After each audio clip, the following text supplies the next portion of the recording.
Um, Thank you, by the way, to the Speak Up Club for this invitation. It's a really wonderful initiative. I mean, what is now? For me, what is now is you. That's what's now. And I think that that's an incredibly important thing that you should not be forgetting. I think we're understandably, there are a lot of concerns, there are a lot of questions, there's a lot of maybe anxiety. But for me, at least, I think this now is a very important moment. Something miraculous has happened in this country. And it's happened because of you and hundreds of thousands of others. So I think we have to be careful not to gloss over that. Is it euphoristic? Is it this? Of course it is, because something completely unprecedented happened here after 30 years. So I think that for me, at least, what's now is a combination of things. One, people that were part of this movement not forget what they've accomplished and kind of be in that moment, not allow themselves to be caught off guard with some of the obvious kind of day-to-day that also has to happen, right? So there's basically those are two things that are going to happen at the same time.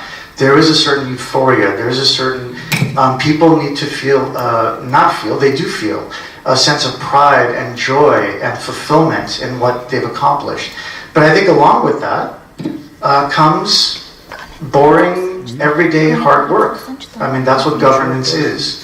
It can't just be being out in the streets and kind of, that part of the revolution is one thing. But then there's the everyday work that everybody has to do to see it through, and to get ahead of any possible complications or any possible something that could derail something that so many hundreds of thousands of people put themselves on the line for. So I think for me those are two things. I think on the one hand, what's now is this incredible moment that I think we should be careful not to just kind of gloss over. But number two is work. It's vigilance. It's people now getting down to that tedious work of governance, of continuing to be active participants in a civic society, in whatever capacity that is.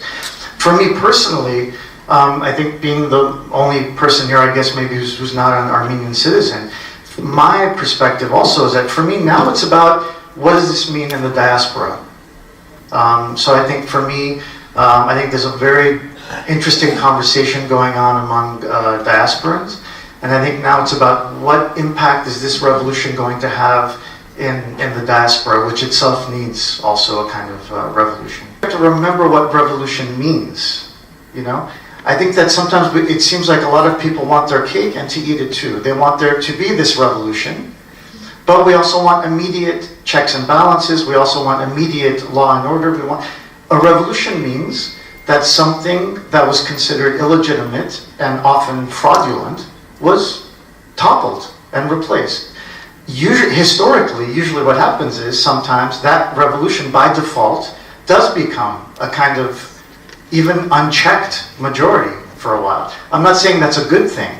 I'm just trying to say I think sometimes we have to just remember that if this many people wanted this to happen, then some of that's what comes next, is that sometimes one party has a majority for a while. I think those are very important questions, but for me what that means is not so much about what's happening in Parliament. That means, that's what I was saying about vigilance.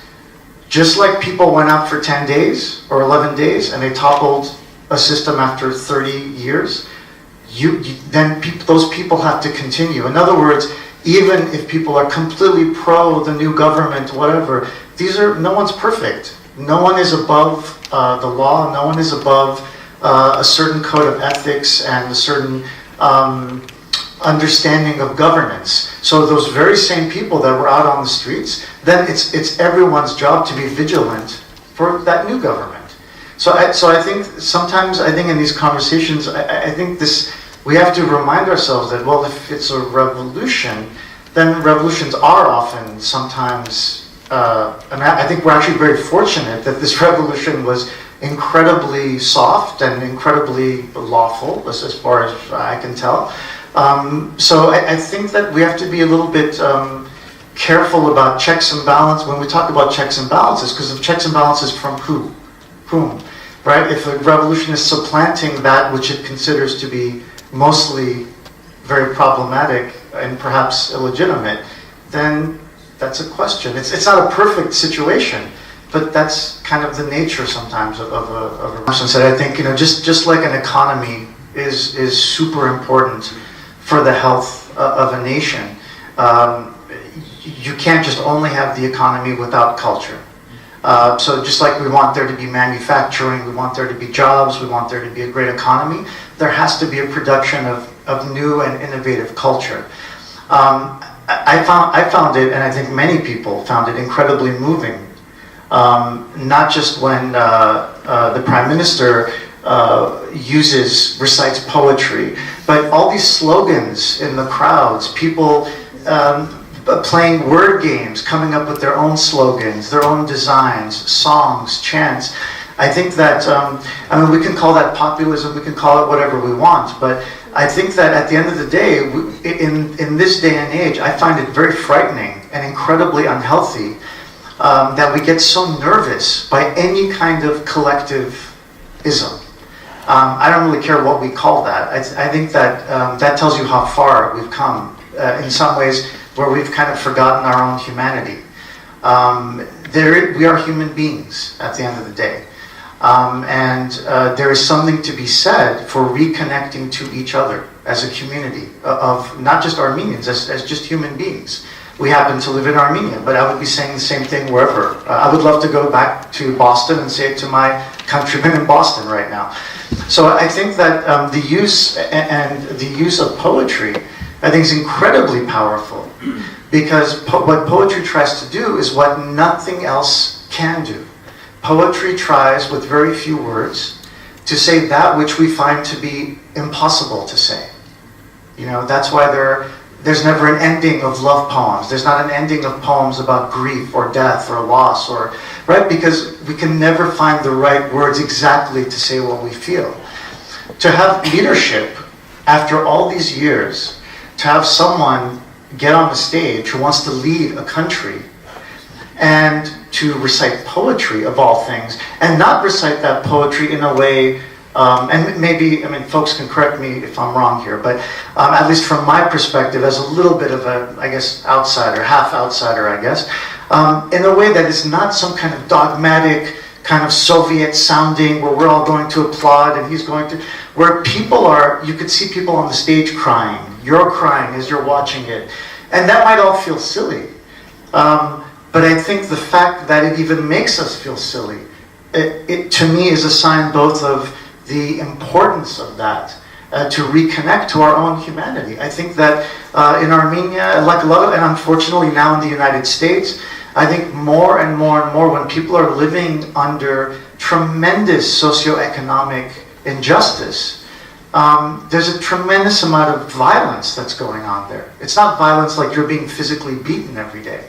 But if you're constantly underpaid, if you're constantly feeling like your just sense of dignity and pride as a human being is being eroded, then there's nothing more powerful to reconnect to that than art.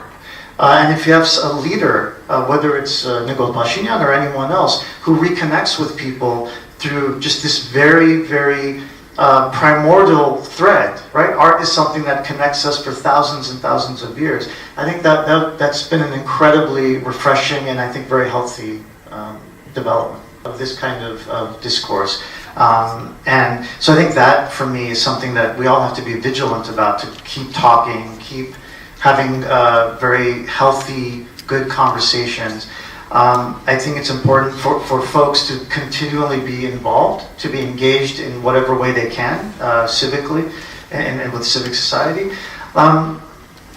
But more specifically, I think it's about two things. One, it's about education. We were just talking earlier with Ashrod about this. I think this is a national crisis in Armenia. I think education is very, very important here.